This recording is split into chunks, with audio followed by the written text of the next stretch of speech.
우리에게 주시는 하나님의 말씀은 야고보서 5장 12절로 20절까지 말씀입니다. 제 성경으로는 신약성경 376페이지에 있습니다. 야고보서 5장 12절로 20절 말씀 한 목소리로 같이 봉독하겠습니다.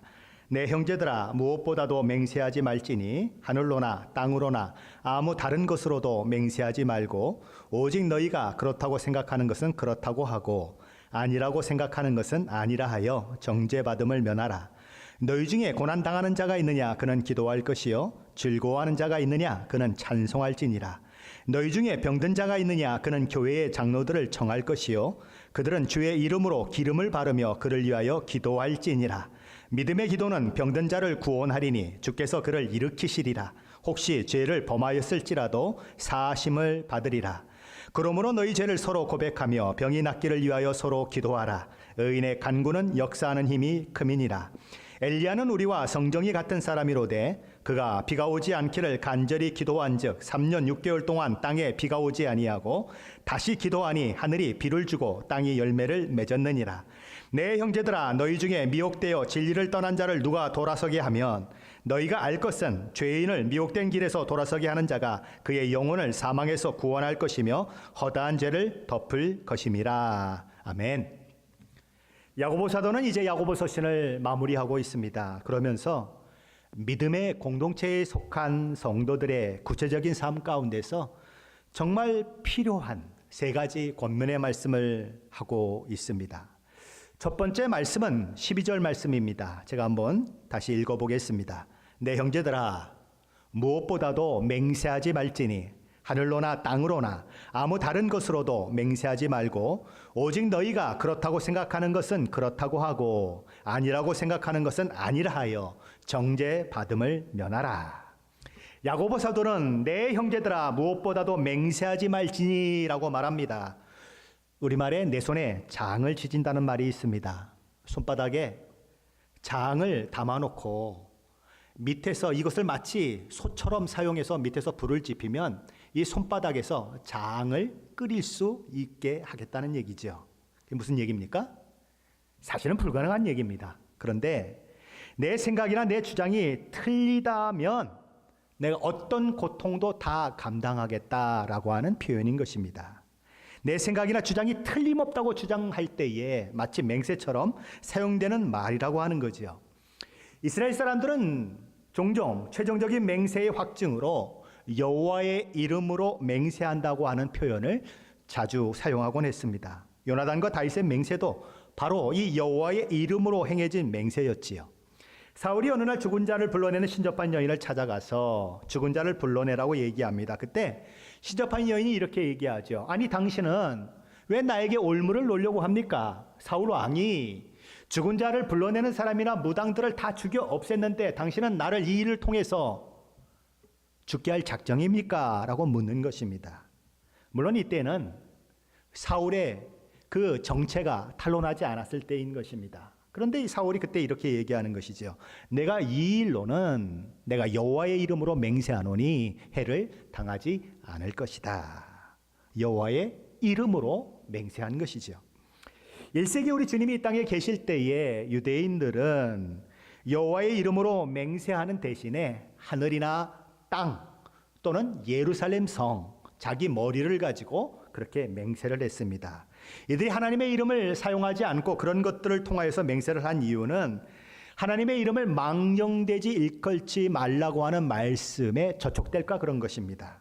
혹시라도 하나님의 이름에 누가 될까 봐.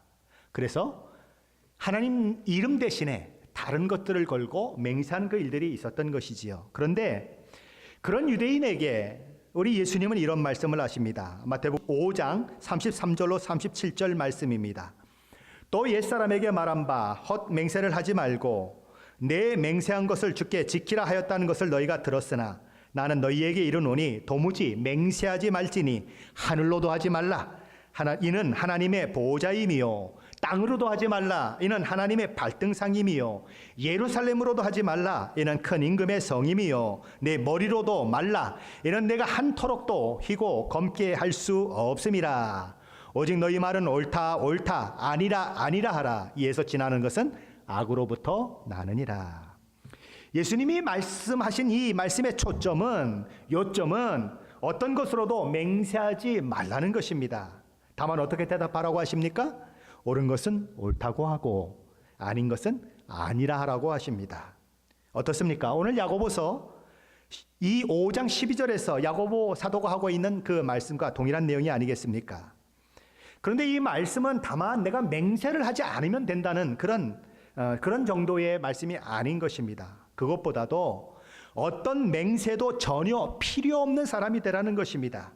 굳이 내 말이 틀림없다고 하는 것을 강조하기 위해서 손에 장을 지지겠다, 하늘을 두고 맹세한다, 땅을 두고 맹세한다 말하지 않아도 믿음의 사람인 저와 여러분이 한 말에 대해 듣는 사람이 어떤 의심도 하지 않고 그래요? 그러면 전적인 신뢰를 보낼 수 있는 그런 사람이 되라는 것입니다. 어떤 사람이 자신이 들은 이야기를 친구에게 할 때에 친구가 이렇게 물을 수 있습니다. 너 그 이야기 어디서 들었어? 누구누구한테 들었어? 그 사람한테 들은 이야기야? 아유, 그렇다면 그 이야기는 틀림없지. 그 사람은 정말 틀림없는 사람이거든. 그 사람은 정직한 사람이고 늘 바른 말만 하는 사람이거든. 그렇게 신뢰할 수 있는 사람이 되라는 것입니다. 사도 바울은 빌립보서 4장 8절에서 끝으로 형제들아 무엇에든지 잠대며 무엇에든지 경건하며 무엇에든지 오르며 무엇에든지 정결하며 무엇에든지 사랑받을 만하며 무엇에든지 칭찬받을 만하며 무슨 덕이 있든지 무슨 기림이 있든지 이것을 생각하라고 말씀합니다. 그리스도인은 무엇이든지 참되고 경건하고 옳고 정결하고 사랑받을 만하고 칭찬받을 만해야 하는 것입니다. 때로 우리는 내 말을 확실하다고 하는 것을 이야기하기 위해서 맹세하지만 오늘 말씀은 결코 맹세하지 말라고 이야기하는 것입니다. 그런데 때로는 우리가 맹세하지 않을 수 없는 그런 때가 있어요. 어떤 때죠? 법정 증인으로 나설 때인 것입니다. 그때는 손을 들고 맹세할 수밖에 없는 것입니다. 그럴 때야 우리가 어쩔 수 없이 맹세할 수밖에 없겠지만 그 경우를 제외하고는 맹세가 필요 없는 사람이 되어야 한다는 것입니다. 개인 대 개인과의 그 관계에 있어서조차 맹세가 필요한 사람이 되어서는 안 된다는 것이지요. 그것이 맹세를 하지 말라는 말의 의미인 것입니다. 야고보 사도의 두 번째 권면은 공동체에 속한 지체들을 위해서 서로 기도하라는 것입니다. 먼저 13절 말씀입니다. 같이 읽어보시겠습니다. 너희 중에 고난당하는 자가 있느냐? 그는 기도할 것이요 즐거워하는 자가 있느냐? 그는 찬송할지니라. 야고보 사도는 고난당할 때 기도하라고 말씀합니다. 성도가 당하는 고난은 야고보서 5장 6절에서 부한 자들이 의인을 정죄하고 죽였으나라는 그런 말을 하고 있는 것처럼 불의한 세상에서 경제적인 약자로서 억압당하고 경제적 어려움을 겪는 고난일 수도 있는 것입니다. 또한 이미 야고보 사도가 예를 든 것처럼 욥의 경우처럼 모든 재산을 하루아침에 다 잃어버리고 그것으로 인해서 경제적인 파탄에 이르는 그런 고난일 수도 있는 것입니다. 또한 욥이 당한 것처럼 치료가 어려운 육체적인 질병으로 인해 신음하며 욥이 고백했던 것처럼 이렇게 사느니 차라리 죽는 게 낫겠습니다 라고 기도할 수밖에 없었고 고통의 나날 나을 것이라고 하는 기약도 없는 그 세월을 살아내야 하는 그 고난일 수도 있는 것입니다. 또한 10자녀를 하루아침에 잃고 고통스러워했던 욥과 똑같은 그런 경우는 아니라고 하더라도 사랑하는 가족을 잃은 그 슬픔 때문에 당하는 고통일 수도 있는 것입니다. 또 어떤 고통들이 있을 수 있을까요? 또 어떤 고난들이 있을 수 있을까요? 그것은 다윗이 당한 것과 같은 그런 인간관계로부터 오는 고통일 수도 있는 것입니다. 다윗은 시편 55편 12절로 14절을 말씀해서 이런 고백을 하고 있습니다. 제가 새번역 성경을 한번 읽어보겠습니다. 나를 비난하는 자가 차라리 내 원수였다면 내가 견딜 수 있었을 것이다. 나를 미워하는 자가 차라리 자기가 나보단 잘났다고 자랑하는 내 원수였다면 나는 그들을 피하여서 숨기라도 하였을 것이다. 그런데 나를 비난하는 자가 바로 너라니 나를 미워하는 자가 바로 내 동료, 내 친구, 내 가까운 벗이라니 함께 두터운 우정을 나누며 하나님의 집을 사람들과 어울려 드나들던 너라니. 다윗은 자신을 비난하고 미워하는 자가 동료요 친구요 가까운 벗이라는 것 때문에 함께 두터운 우정을 나누었던 사람이요 함께 하나님의 집에서 함께 어울렸던 사람이라는 것 때문에 몇 배나 더 심한 배신감과 고통을 뼈저리게 느끼고 있는 것입니다. 차라리 원수라면, 차라리 나를 미워하는 자였다면 내가 견딜 수 있었을 텐데 어떻게 나와 가까운 친구인 내가 그럴 수 있느냐는 것입니다. 다윗이 당한 이 고통처럼 야고보 사도가 말하는 고난이 가장 가깝게 지냈던 사람들을 통해 오는 내적 갈등, 내적 아픔의 고난일 수도 있는 것입니다. 야고보 사도가 말하는 이 고난 속에는 저와 여러분의 인생을 살면서 당하는 모든 고난들이 포함이 되어 있는 것입니다. 우리 인생 가운데 만나는 그 모든 종류의 고난을 다 아우르고 있다는 것이지요. 그렇게 다양한 고난을 당할 때 고난당한 자가 가장 먼저 해야 하는 일이 무엇인가? 그가 그 고난 가운데 있을 때에 가장 먼저 보여야 하는 반응이 무엇인가? 그것은 뭐라고요? 기도해야 한다는 것입니다. 그것이 믿는 자가 고난 중에 취할 가장 좋은 믿음의 태도라는 것입니다. 야고보 사도는 이미 야고보서 1장에서 여러 가지 시험과 믿음의 시련을 만날 때 온전하고 구비하여 조금도 부족함이 없는 믿음의 사람으로 세워지기 위하여 하나님 앞에 지혜를 구하라고 말씀했었습니다.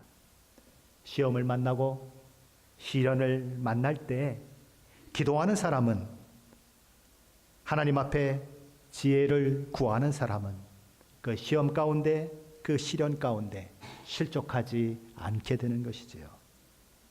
인생 가운데 만나는 모든 고난, 인생 가운데 만나는 여러 고통을 만나게 되면 때로는 그것이 저와 여러분을 꼼짝 못하게 만들어요. 숨 막히게 만드는 것입니다. 근데 그때의 그 기도를 우리가 하나님 앞에 드리게 되면 하나님께서는 그 나를 꼼짝 못하게 하는 그 고난을 풀어낼 수 있는 지혜를 얻게 하시는 것입니다. 오히려 그 고난을 통해서 정금 같은 믿음으로 우리를 세우실 뿐만 아니라 우리를 통해서 하나님의 놀라운 일들을 하게 하시는 것이지요. 왜 그렇습니까? 기도하면, 고난 중에 하나님의 지혜를 구하면 하나님께서 그 고난 가운데 말씀하여 주시고 그 고난을 통해서 일하시고 그 고난을 통해서 우리를 회복시키시고 그 고난을 통해서 아름답고 복된 하나님의 사람으로 우리를 만들어 가시기 때문에 그런 것입니다. 그러기에 고난당하는 자는 기도해야 한다는 것이죠. 사도행전 27장에 보면 복음을 전하다가 무고히 고소를 당하여 죄수의 몸으로 배에 태워져서 로마로 호송되는 그런 사도 바울의 이야기가 나오는 것입니다. 큰 배에 수많은 사람들이 타고 있어요. 근데 그 큰 배가 바다를 향해 하다가 유라굴로라고 하는 광풍을 만나게 됩니다. 얼마나 바람이 대단했으면 광풍, 미친 바람이라고 그렇게 이야기하고 있는 것이지요. 그래서 사람들은 그 속에서 고통을 겪게 되는 것입니다.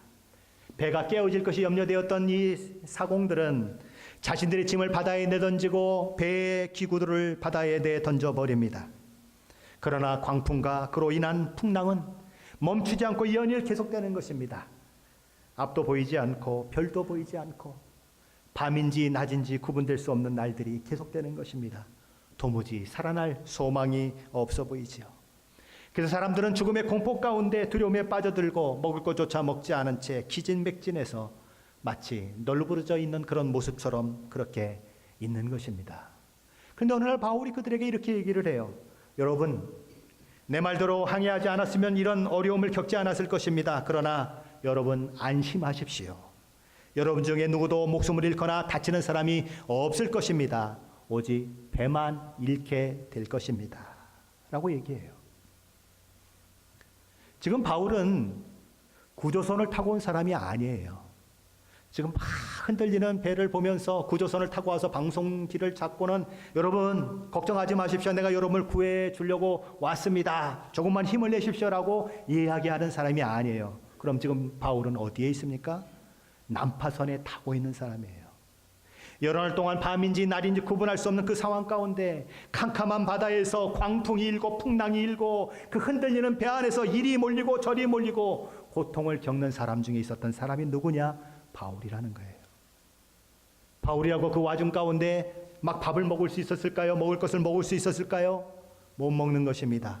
바울이라고 해서 배멀미를 안 했을까요? 아니요. 바울도 배멀미를 하는 것입니다. 바울이라고 해서 지치지 않았을까요? 그도 지치는 것입니다. 하나님이 배 위에 이렇게 바울을 세워놓고 붕 뜨게 해놓고 혼자만 안전하게 지켜주신 것이 아니에요. 모든 사람들과 동등하게 고난과 역경을 당하고 그의 몸도 지칠 대로 지쳐 있는데, 아니 그런 바울이 그것도 죄수의 몸으로 로마에 호송되어 가는 주제에 뭘 믿고 이런 이야기를 하고 있는 것일까요? 뭘 믿고 이런 희망적인 이야기를 할 수 있느냐는 것입니다. 사도행전 27장 23절로 25절은 그가 그렇게 이야기할 수 있는 이유를 이렇게 얘기합니다. 제가 세번역 성경을 한번 읽어보겠습니다. 바로 지난밤에 나의 주님이시요 내가 섬기는 하나님의 천사가 내 곁에 서서 바울아 두려워하지 말아라. 너는 반드시 황제 앞에 서야 한다. 보아라 하나님께서 너와 함께 타고 가는 모든 사람의 안전을 너에게 맡겨 주셨다고 말씀하셨습니다. 그러므로 여러분 힘을 내십시오. 나는 하나님께서 나에게 말씀하신 그대로 되리라고 믿습니다. 바울도 똑같은 고난 가운데 있었어요. 똑같은 어려운 상황 가운데 있었어요. 풍랑이는 바다에서 이리저리 표류하는 그 똑같은 배를 타고 있었습니다. 그래서 모두가 절망하고 있는데 그 절망의 상황 속에서 바울은 소망을 품고 있는 것입니다. 자기만 소망을 품고 있는 것이 아니라 절망하는 모든 사람들에게 소망의 메시지를 전하는 전달자가 되어 있다는 것이지요. 어떻게 그것이 가능합니까?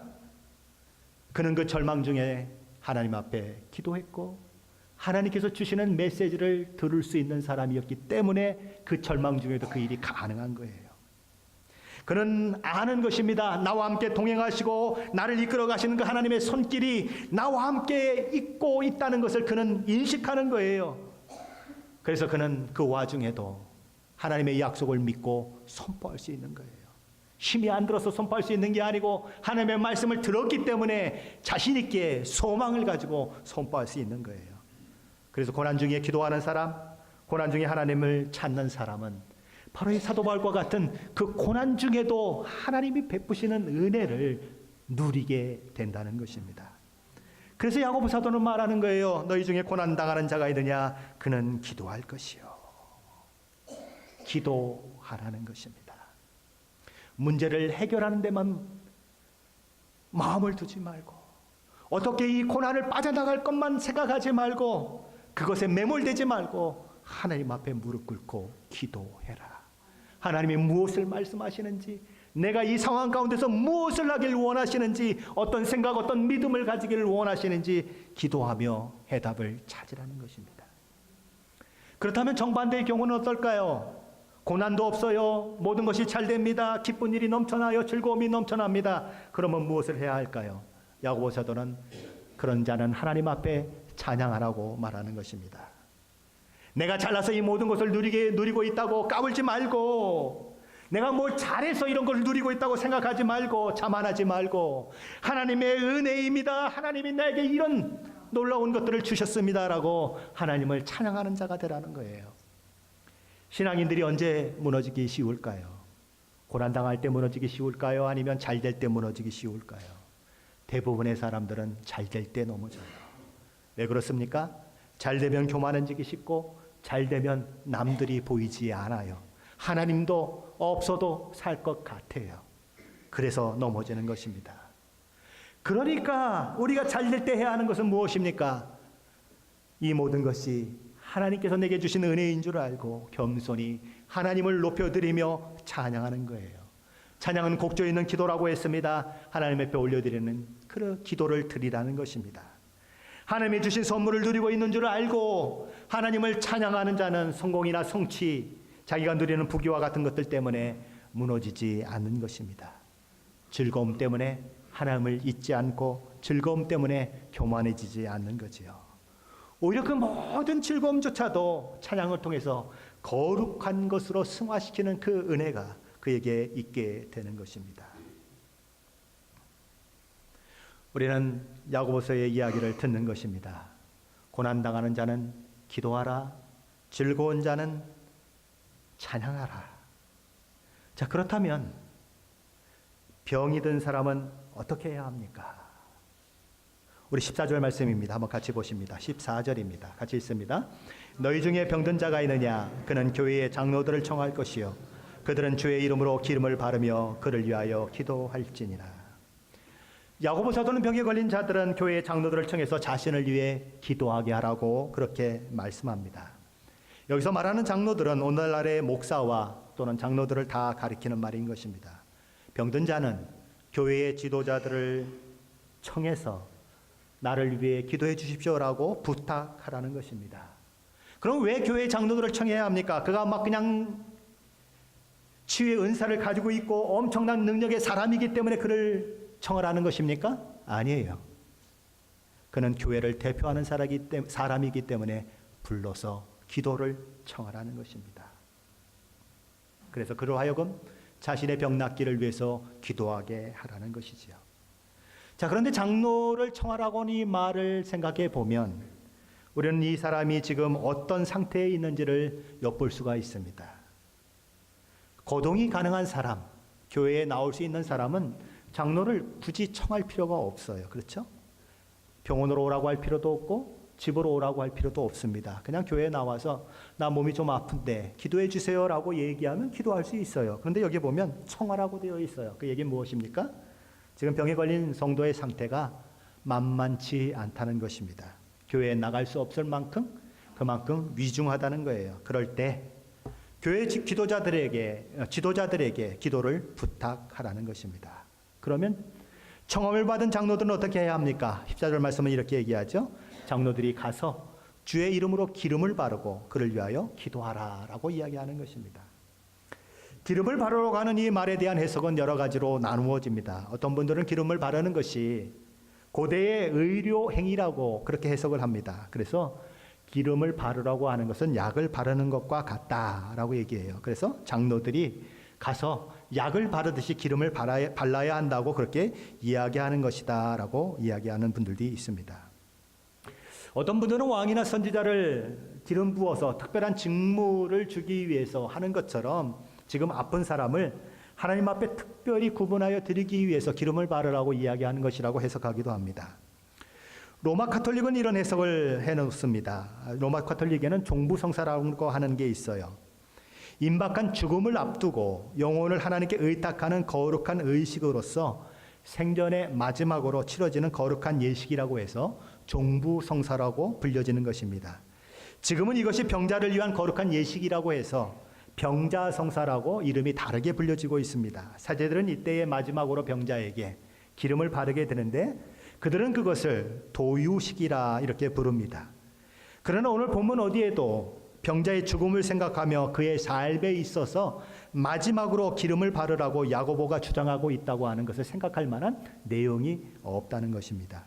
오히려 초점은 어디에 있냐면 병이 낫기를 위하여 기도하라는 데 초점이 모아져 있어요.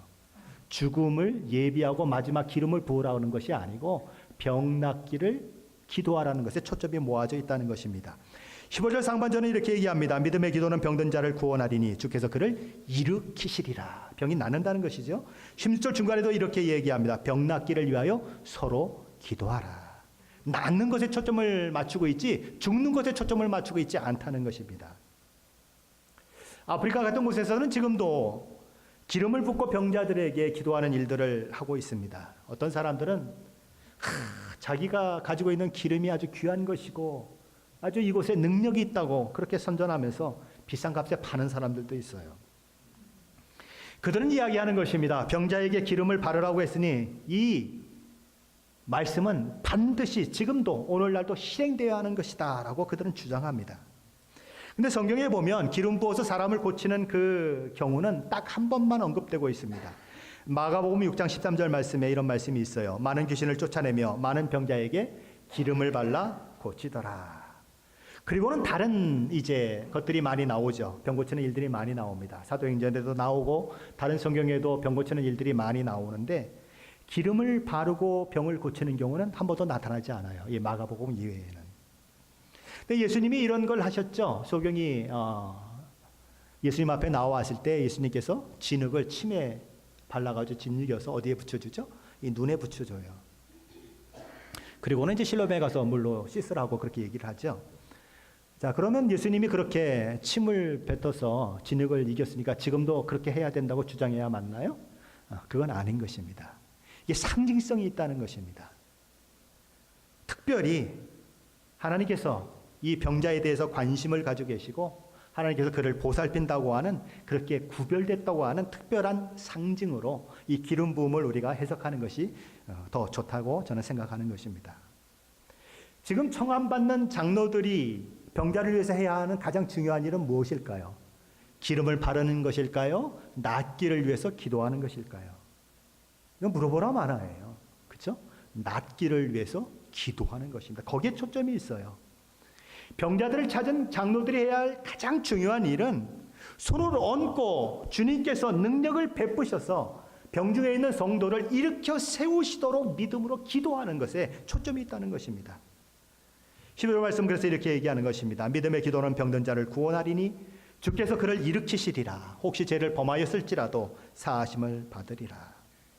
여기 장로들의 믿음의 기도가 두 가지로 표현이 되고 있습니다. 첫 번째는 병든 자를 구원한다는 것입니다. 이것은 병든 자가 나음을 입는다라고 하는 표현이에요. 두 번째는 그가 혹시 죄를 범하였을지라도 사하심을 받는다는 그런 표현이에요.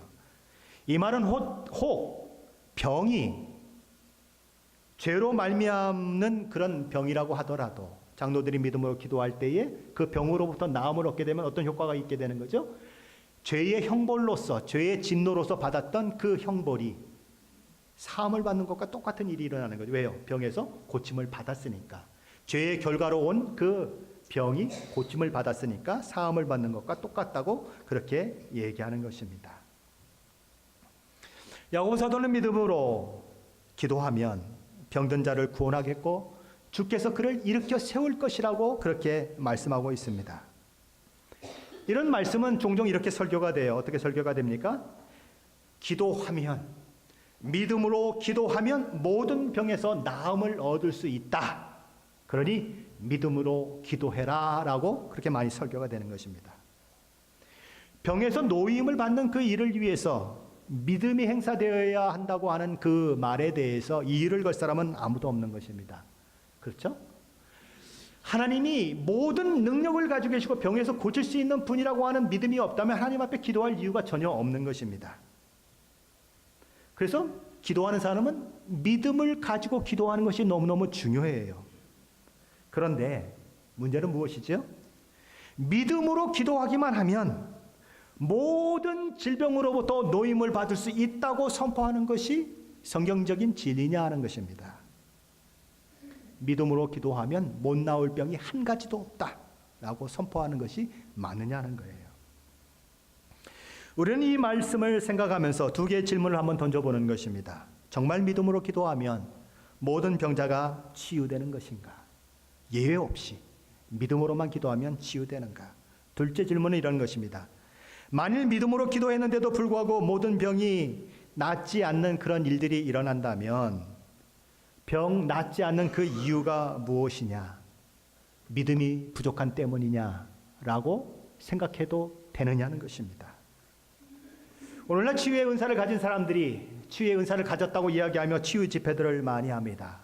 텔레비전을 보면 막 치유가 일어났다고 막 이렇게 하나님을 찬양하는 그런 모습들이 많이 나오지요.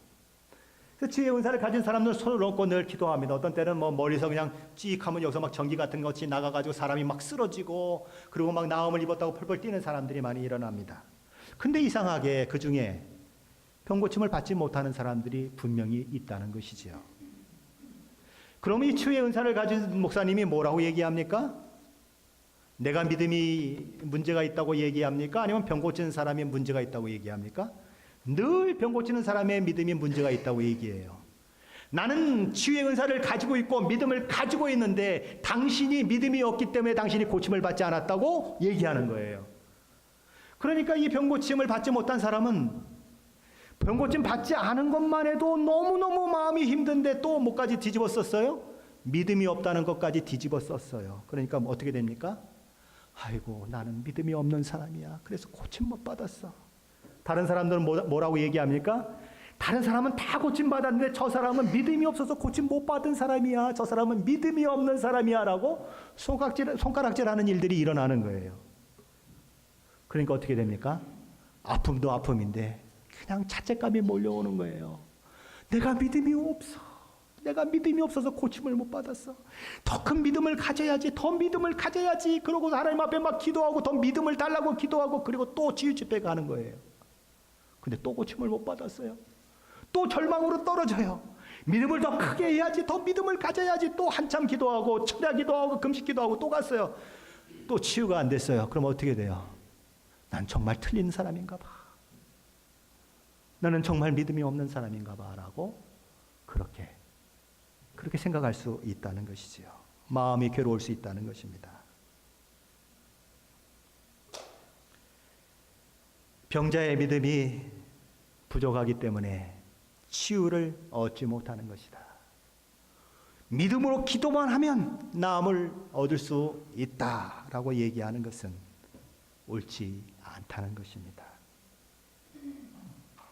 그렇다면 한번 반대로 한번 생각해 보십시다. 오늘 성경은 믿음의 기도는 누가 하는 것으로 얘기하고 있습니까? 15절에서는 장로들입니까? 아니면 병든 자입니까? 누구한테 기도를 청하라고 했죠? 장로에게 청하라고 했어요. 장로가 믿음의 기도를 해야 하는 것입니다. 그럼 그 믿음의 책임이 누구에게 있습니까? 병든 자에게 있습니까? 기도하는 사람에게 있습니까? 기도하는 사람에게 있어요. 그러니까 나는 기도하는 사람이기 때문에 아무 책임이 없고 당신만 책임이 있습니다라고 하는 것은 잘못된 거예요. 자, 그러면 반대로 이런 생각을 해보게 되는 것입니다. 그러면 장로가 손을 얹고 기도하고 목사가 손을 얹고 기도했는데 나음을 얻지 못하는 일들이 일어났습니다. 그러면 그 장로가 그 목사가 믿음이 없는 것입니까? 라고 우리는 한번 질문을 해봐야 하는 것입니다. 그것도 그렇지 않다는 것입니다.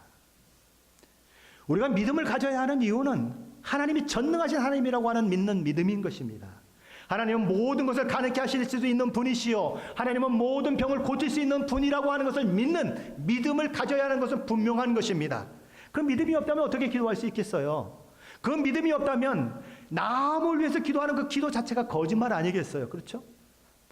아무것도 능력을 베푸시 없는 하나님 앞에 괜히 목사라고 하고서 기도한다고 하면 그건 거짓말이죠.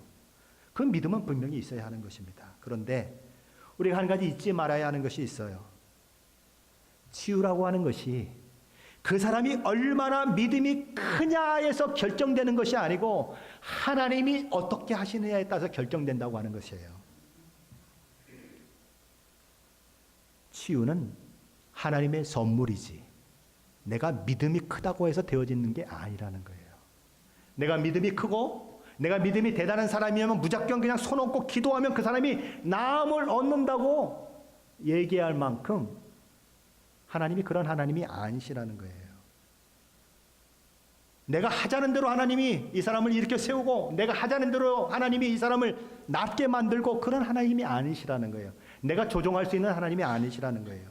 내가 아무리 믿음으로 기도했어도 하나님이 원하시지 않으면 그 일이 일어나지 않을 수 있다는 것을 우리는 인정해야 한다는 것입니다. 사도 바울의 경우가 그런 경우였죠. 하나님 앞에 사도 바울이 몇 번 기도하죠? 3번 기도해요. 하나님 생각해 보세요. 나를 통하여서 하나님의 능력이 나타나야 하나님이 영광 받으시는 거 아니에요. 복음 전하기가 얼마나 힘들어요. 그러니까 나를 통해서 하나님의 역사가 나타나야 하나님의 놀라운 복음이 전해질 수 있지 않아요? 라고 그 하나님 앞에 기도하는 거예요. 하나님 생각해 보세요. 내가 병을 가지고 있어요. 그럼 사람들이 뭐라고 생각하겠어요?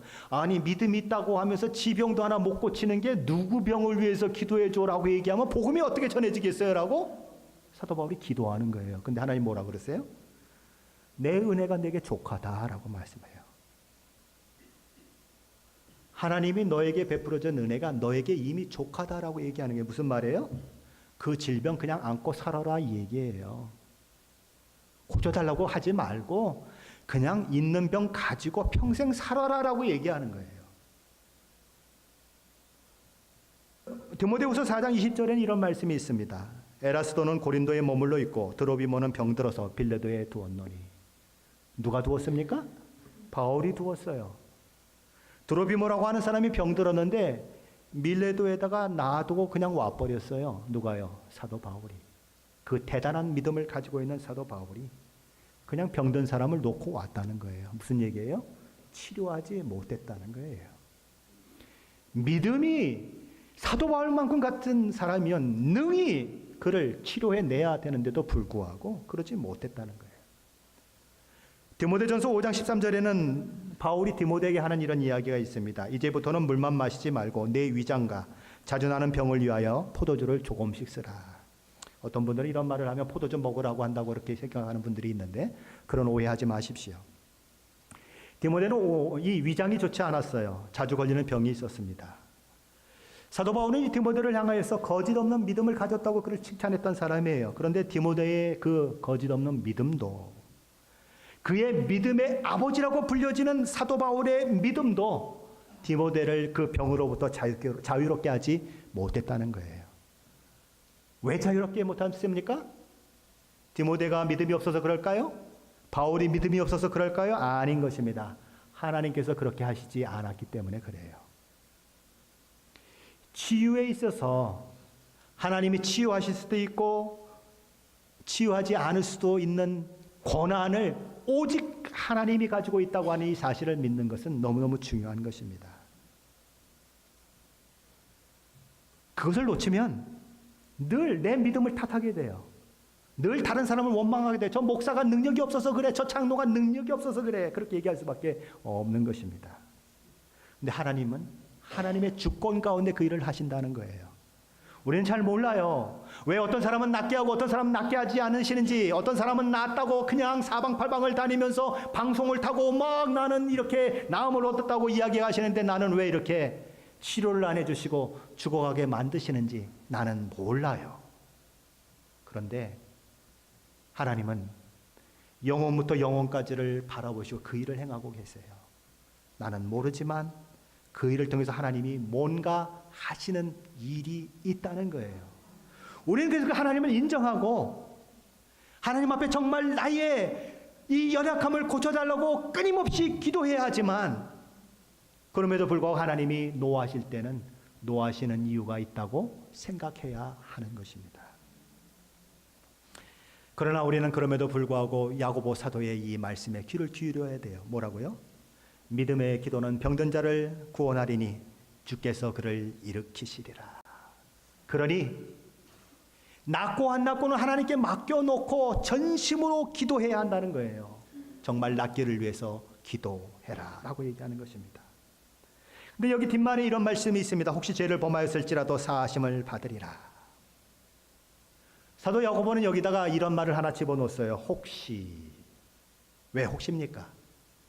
많은 사람들은 질병이 죄의 결과라고 이야기하는 것입니다. 특별히 예수님 당시에 유대인들은 그런 생각을 했어요. 죄는 질병을 낳게 되어 있다. 질병은 죄의 결과다. 그래서 어떤 사람이 병에 걸려 있으면 저 사람은 죄인이다라고 그렇게 판단하는 그 일들이 있었던 것입니다. 요한복음 9장에 보면 어느 날 요한복음 9장에 이 제자들이 예수님께 어느 소경을 가리키면서 이런 이야기를 합니다. 이 사람이 맹인으로 난 것이 누구의 죄 때문입니까? 그 사람 자신의 죄 때문입니까? 아니면 부모 죄 때문입니까? 라고 물어봐요. 무슨 얘기죠? 죄 때문에 소경이 되었다고 그들은 보고 있는 거예요. 근데 예수님이 이렇게 말하십니다. 이 사람이 부모의 죄로 인한 것이 아니라 그에게서 하나님이 하시는 일을 나타내고자 함이라.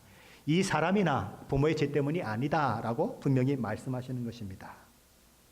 그러므로 어떤 사람이 병에 걸린 것이 언제나 그 사람의 죄 때문이라고 이야기하지 말아야 하는 것입니다. 감기만 걸려도 무슨 죄 지었어? 라고 손가락질하면 안 된다는 거예요. 질병의 원인이 여러 가지가 있을 수 있습니다.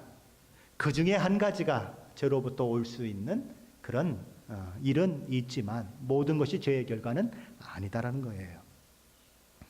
너무 지나치게 모든 비극, 모든 질병을 죄의 결과라고 생각했던 예수님 시대의 유대인들과는 달리 우리 현대인들은, 특별히 이렇게 서구에서 살고 있는 우리들은 그와는 전혀 또 정반대의 의견을 가지고 있는 경우가 많이 있습니다. 우리 몸 안의 모든 죄는, 우리 몸 안의 모든 병은 세균 때문에 그렇다. 뭔가 유전자의 결함이 있어서 그런 것이다 라고 생각할 뿐 죄의 결과일 수 있다는 생각은 요만큼도 하지 않는 사람들이 있는 것입니다. 이런 거는 죄라고, 죄의 결과라고 생각을 하죠. 어떤 사람이 성적으로 너무너무 문란해요. 그래서 그냥 정말 이상한 그런 짓들을 많이 하는 것입니다. 그래서 그가 어느 날 성병에 걸렸어요. 에이즈에 걸렸어요. 그랬을 때 그 사람을 보고 뭐라고 얘기하죠? 그건 죄의 결과야. 그거까지는 인정하겠는데 다른 부분은 죄의 결과라고 인정하지 않겠다라고 얘기하는 분들이 서구에 많이 있는 것입니다. 근데 성경은 이렇게 얘기하는 거예요. 질병 중에 죄의 결과인 질병이 있을 수 있다는 것입니다. 만약 그럼 질병이 죄의 결과라면 우리는 어떻게 해야 할까요? 16절 말씀은 이렇게 하라고 얘기합니다. 우리 16절 말씀을 한번 같이 보십니다. 그러므로 너희 죄를 서로 고백하며 병이 낫기를 위하여 서로 기도하라. 의인의 간구는 역사하는 힘이 큼이니라. 야고보 사도는 야고보서 5장 9절에서 서로 원망하지 말라고 했습니다. 원망은 서로 뭘 어떻게 하는 겁니까? 서로 네가 잘못됐어? 내 탓이야. 너 때문에 이런 일이 일어났어라고 하는 것이 원망입니다. 그런데 오늘은 뭐라고 얘기해요? 서로 죄를 고백하라고 얘기하는 것입니다. 나의 죄를 상대방에게 고백해라. 무슨 얘기죠? 내 탓이야. 내가 잘못해서 그런 거야. 다 내 부덕한 탓이야 라고 이야기하라는 거예요. 그렇게 죄를 고백하라는 것입니다. 그런데 여기서 이 죄를 고백하라고 하는 이 말은 마치 덤프트럭에 쓰레기가 실려 있는데 어느 날 갑자기 그냥 덤프트럭을 번쩍 들어가지고 막 쏟아내듯이 그렇게 아무렇게나 죄를 고백하라고 하는 말이 아닌 것입니다. 그렇게 고백하면 큰 문제가 생겨요. 고백하는 사람은 시원할지 모르지만 여러 사람 많이 다쳐요. 개인과 개인 간에 죄를 지었으면 어떻게 해야 합니까? 그 사람을 찾아가서 사적으로 내가 당신에게 잘못했습니다라고 이야기해야 돼요. 만약에 교회 전체 공동체에 어려움을 겪게 만드는 그 일들을 내가 행했다면 어떻게 해야 합니까? 교회 공동체 내에서 진심으로 사죄하는 그 일들이 일어나야 하는 것입니다. 어떤 분들은 이런 생각을 하는 분들이 있어요. 내가 하나님 앞에 용서를 구했으면 됐지. 뭘 인간에게까지 내 죄를 고백해야 하는가라고 얘기하는 분들이 있습니다. 하나님께 고백만 하면 죄의 고백이 끝날까요? 아닌 것입니다. 상처 있고 나 때문에 어려움을 겪는 사람들의 그 마음은 하나님 앞에 기도한다고 되는 것이 아니에요. 어떻게 해야 돼요? 가서 잘못했다고 이야기해야 하는 거예요. 바로 그것을 하라는 것입니다. 마태복음 5장 23절 24절에서 우리 예수님이 이런 말씀을 하시죠. 그러므로 예물을 제단에 드리려다가 거기서 내 형제에게 원망 들을 만한 일이 있는 것이 생각나거든 예물을 제단 앞에 두고 먼저 가서 형제와 화목하고 그 후에 와서 예물을 드려라. 하나님 앞에 예물 드리고 하나님 앞에 용서 구하고 그러면 됐다고 생각하지 말고 생각나거든 가서 형제와 먼저 화목하라는 거예요. 죄를 고백하고 내가 잘못했다고 얘기하고 그러고 와서 하나님 앞에 예물을 드려라 라고 얘기하는 것입니다. 교회 안에서 이런 일이 일어나면 어떤 일들이 일어날까요? 교회는 참된 교제가 회복되겠죠. 서로 네가 잘못했어 너 때문이야 라고 얘기하던 사람이 내 잘못이야 나 때문이야 라고 얘기하는 일들이 일어나고 서로 가서 내가 잘못했어 미안해 어제 내가 잘못 생각했어 라고 하는 일들이 일어나면 공동체는 놀라운 교제가 회복이 되는 것입니다. 자, 그런데 야고보 사도는 그 얘기를 하면서 이렇게 얘기하는 것입니다. 병 낫기를 위하여 서로 기도해라. 아까는 장로들을 통해서 기도하라고 얘기했어요. 그런데 지금 뭐라고요? 서로 기도해라. 교회를 대표하는 사람들의 기도가 뭘로 바뀌었습니까? 교회에 출석하는 모든 성도들의 그 일로 바뀌었어요. 그 기도로 바뀌었습니다. 모든 성도는 어떤 사람들이에요? 예수 그리스도를 통해서 구원받은 사람들이에요. 예수 그리스도의 피로 의롭게 된 사람으로서 언제든지 하나님 앞에 나아가서 기도할 수 있는 사람들이에요. 목사만 나아갈 수 있는 것이 아니고 장로만 나아갈 수 있는 것이 아니고 여기 앉아있는 모든 분들이 하나님 앞에 나아가 기도할 수 있는 권한이 있는 자들이라고요. 제 기도만 듣는 것이 아니고 하나님이 여러분의 기도도 다 들어주신다고요. 그러니까 하나님 앞에 나아가 기도하는데 뭘 위해서 기도하라고요? 아픈 사람을 위해서 기도하라는 것입니다. 그것이 성도가 해야 할 마땅한 일이라고 하는 거지요. 자, 그런데 이 야고보 사도는 이 얘기를 하면서 한 사람의 예를 들고 있습니다. 그 예가 누구죠? 엘리야예요. 엘리야 선지자인 것입니다. 엘리야, 그는 어떤 사람입니까? 그는 분명 대단한 믿음의 사람이었어요. 기도의 사람이었습니다. 그가 기도하니까 하늘이 닫혀버려요. 비가 내리지 않아요. 그가 기도하니까 하늘이 열리고 비가 내려서 풀 한 폭이 자랄 수 없었던 환경 가운데서 풀이 자라고 열매 하나 맺을 수 없는 곳에서 열매가 맺어지는 일들이 일어나요. 엄청난 사람이에요. 정말 대단한 사람이에요. 이런 엘리야와 우리를 비교한다 그러면 비교 자체가 할 수 없을 만큼 정말 그런 높은 위치에 있는 사람 같은 사람이 누구예요? 엘리야라고 하는 것입니다. 그런데 엘리야는 완벽한 사람이었을까요? 그도 완벽하지 않아요. 450명의 바알 선지자들과 갈멜산 꼭대기에서 대결을 벌이죠. 너희가 믿는 신이 정말 하나님이냐? 내가 믿는 신이 정말 하나님이냐? 우리 한번 경쟁해보자. 하늘에서 불이 내리는 그 신이 정말 하나님이다 라고 서로 이야기하며 기도하지 않습니까? 근데 누구의 기도에 응답하셔서 불이 내리죠? 엘리야의 기도에 응답하셔서 불이 내리는 것입니다. 그래서 여호와는 하나님이시다, 여호와는 하나님이시다, 수많은 백성들이 그렇게 외치게 되고 그날 바알 선지자들이 다 죽임을 당하는 일들이 일어나지 않습니까? 엄청난 일을 하죠. 그런데 조금 있다가 어떤 일이 일어나죠? 이세벨이라고 하는 이 왕후가 엘리야를 죽이겠다고 그렇게 사람을 보내는 것입니다. 그랬더니 엘리야가 두려움에 떨어요. 그래서 어떻게 합니까? 도망칩니다. 엘리야는 북이스라엘의 선지자예요. 그런데 저 남유다 제일 남단까지 가가지고는 로뎀나무 아래에 앉아서 이렇게 하나님 앞에 부르짖는 것입니다. 여호와여, 넉넉하오니 지금 내 생명을 거두시옵소서. 그도 연약한 인간이었다는 거예요. 그래서일까요? 오늘 야고보 사도는 이 엘리야를 언급하면서 엘리야라고 하는 이름은 언급하고 있는데 엘리야 선지자라고 하지 않아요. 그냥 엘리야라고 부르고 있습니다. 그러면서 그가 덧붙이는 말이 뭐죠? 우리와 성정이 같은 사람이다. 그가 우리와 같은 연약함을 가지고 있는 인간이었다라고 얘기하는 것입니다. 우리와 똑같은 사람이었다. 저와 여러분 엘리야가 정말 위대한 사람이요, 믿음의 사람이요, 그래서 하나님께서 기도에 응답하셨고 불을 내렸다고 생각하기 쉽지만 아니다. 우리와 똑같은 사람이었는데 하나님 앞에 기도했더니 불을 내리고 그 놀라운 일들이 일어났다는 거예요. 엘리야가 위대해서 그 일이 일어난 것이 아니고 하나님이 위대해서 그 일이 일어났다는 것을 기억하라는 거예요. 너의 믿음이 크기 때문에 하나님이 역사하는 것이 아니고 하나님이 위대하시기 때문에 역사하니까 너희는 하나님 앞에 무릎 꿇어야 되지 않겠느냐, 기도해야 되지 않겠느냐, 아픈 자를 위해서 서로 기도해야 하지 않겠느냐라고 얘기하는 거예요. 저와 여러분이 능력이 있어서 하나님이 기도에 응답하신다면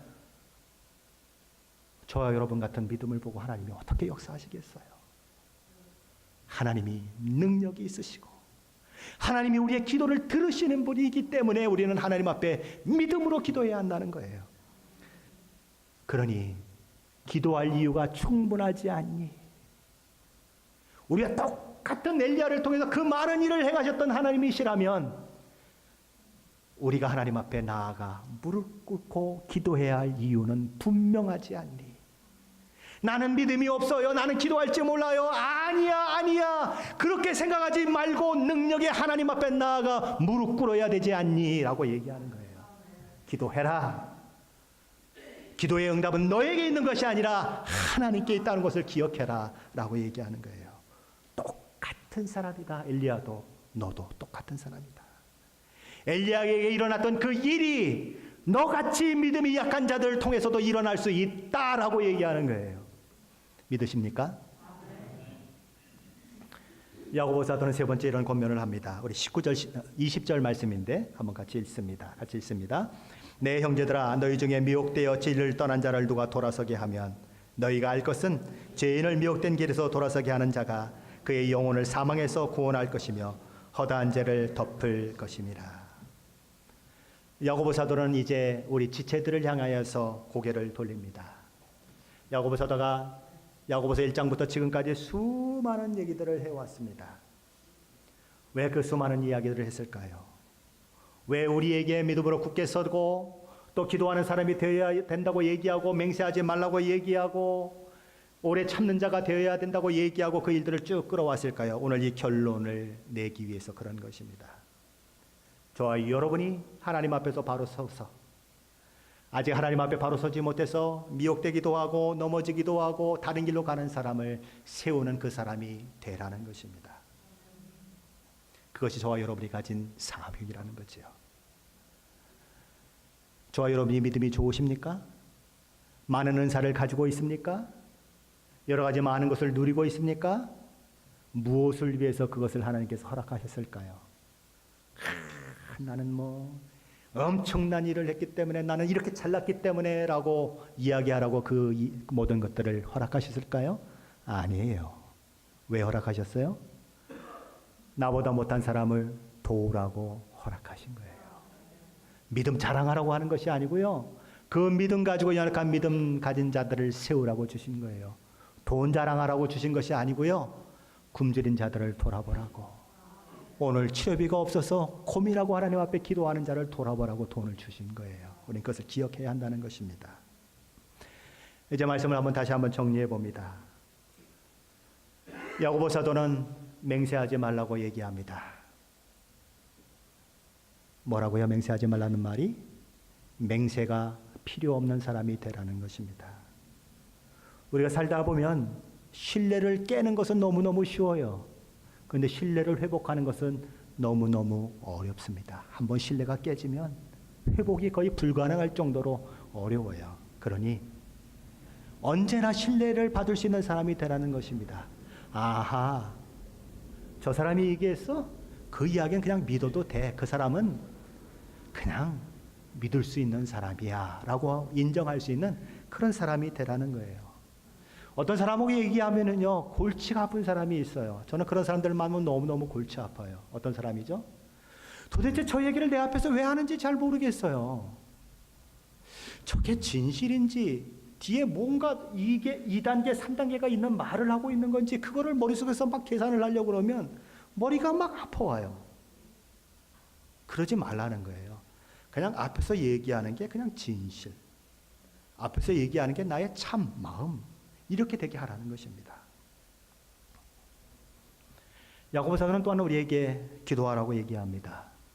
고난 가운데 있는 자는 스스로 기도해야 합니다. 고난 가운데 있는 자는 또한 기도하기 어려울 때가 있어요. 아프고 힘들고 지치면 하나님 앞에 기도하는 것 자체가 어려울 때가 있어요. 그럴 때는 어떻게 하라고요? 교회 목사들이나 장로들을 청해서 기도를 부탁해라. 더 나아가서 서로서로를 위해서 낫기를 위해서 기도해라. 온 공동체가 저희 초보에 보면 아픈 사람들의 이름이 나오고 있습니다. 온 공동체가 그 이름을 부르고 하나님 앞에 기도해라. 하나님 긍휼히 여겨주세요. 마치 내가 아픈 것처럼, 내가 고난을 당하는 것처럼, 내 가족의 식구들이 아픈 것처럼 하나님 앞에 기도해라 라고 얘기하는 것입니다. 세 번째 권면은 약한 자를 돌아보라는 것입니다. 믿음이 연약한 자를 돌아보라는 거예요. 그래서 그들이 하나님 앞에 온전한 믿음으로 세워지는 그 사람이 되도록 도우라는 것입니다. 그것이 믿음의 공동체에 있어야 할 아름다운 모습이라고 하는 거죠. 저와 여러분이 바로 이렇게 시애틀 임마누엘 공동체를 그런 아름다운 모습으로 세워가는 그 사명을 가지고 있다는 것을 기억하시고, 맹세가 필요 없는 사람, 늘 함께 서로를 위해서 기도하는 사람, 서로를 세워주는 사람이 다른 사람이 아니라 저와 여러분이 되시기를 예수 그리스도 이름으로 간절히 축원합니다. 기도하겠습니다.